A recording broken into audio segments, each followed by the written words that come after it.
hindi nakaligtas sa batas ang isang lalaki na pinaniniwalaang sangkot sa kasong karnaping matapos itong maaresto ng mga operatiba ng PNP Highway Patrol Group sa kinasang manhunt operation sa Bataraza, Palawan. Ang report mula kay Patrolman Roland Feliciano.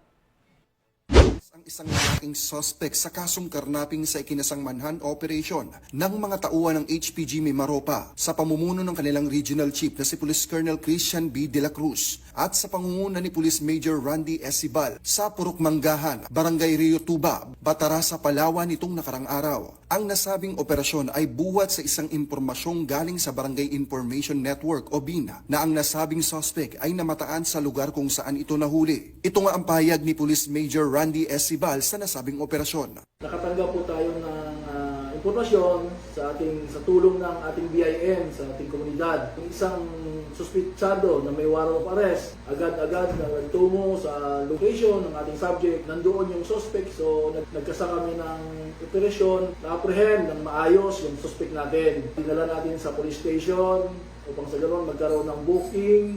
Ngayon, kinumit natin siya, at the same day, kinumit natin siya sa jail.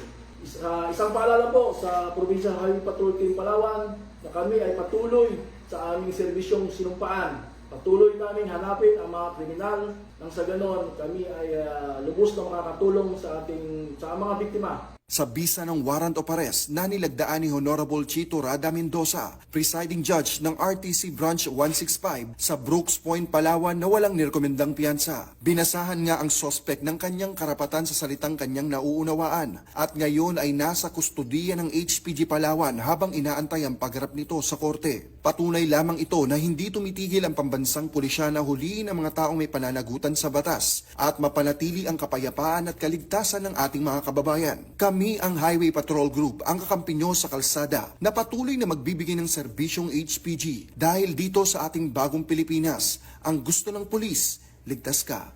At sa iba pang balitang serbisyong HPG, tumutok lamang sa aming YouTube channel at Facebook page na Police News Network.